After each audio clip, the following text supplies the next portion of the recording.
At last, finally, the British government has got tough. Keir, Angie, Rachel, wow, thanks. You've cracked down on immigration. Don't worry, no more Southport atrocities, no more Manchester Arena, no more Westminster Bridge. You've smashed the gangs, right? Oh wait, no you haven't. You've actually smashed the real threat to Britain, a 78-year-old gay French philosopher. That's right.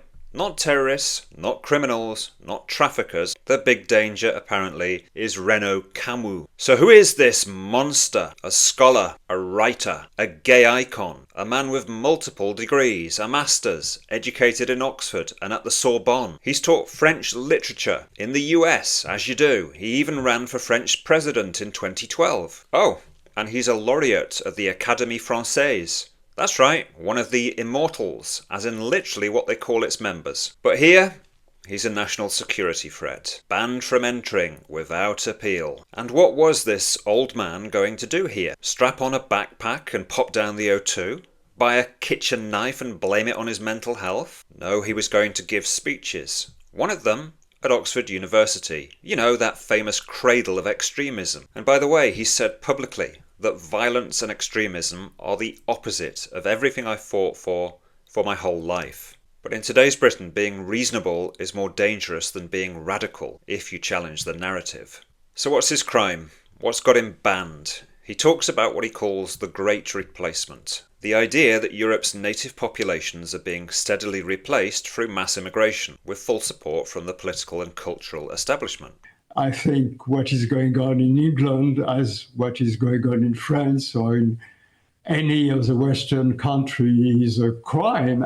I think what I call the Great Replacement, that is the change of people and civilization, is a crime against humanity. Now they call that a, wait for it, conspiracy theory, naturally. But is it really? When you can literally see it with your own eyes. Walk around any Western European city from Cork. A new group of migrants has just arrived to Cologne. Starting on the square in front of Cologne Cathedral, hundreds then made their way through the city where dozens of women were sexually harassed, assaulted and mugged on New Year's Eve. And tell me he's wrong. It's barbers, kebab shops and dodgy non-locals trying to rip you off. And they look just like the dodgy geezers in your local money laundering shop, Turkish barber. Or the professional beggars outside your local Aldi. I've heard of cousin marriage, maybe they're all related. And it's not just us that know this. The Japanese literally have a medical diagnosis for it. It's called Paris syndrome. That's how shocked some of them are when they visit Paris and realise it's not the romantic, elegant French capital that it used to be. A total culture shock.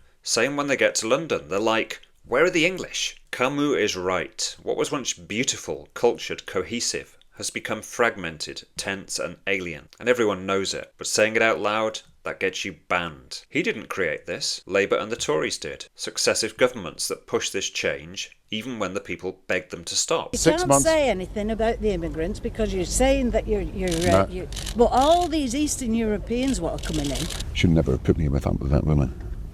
Just a sort of bigoted woman that said she used to be Labour. I mean, it's just ridiculous. Referendums, manifestos, public outcry, ignored. Camus just describes what they did, and that's the problem. He tells the truth. So we're now a country that bans a gay French philosopher for expressing views the government doesn't like, and locks up Lucy Connolly, check out my other video about her, for 31 months over a tweet. What kind of country have we become when we ban an intellectual from entering, but not the people floating in on dinghies with no documents, no background checks, and often no intention of integrating?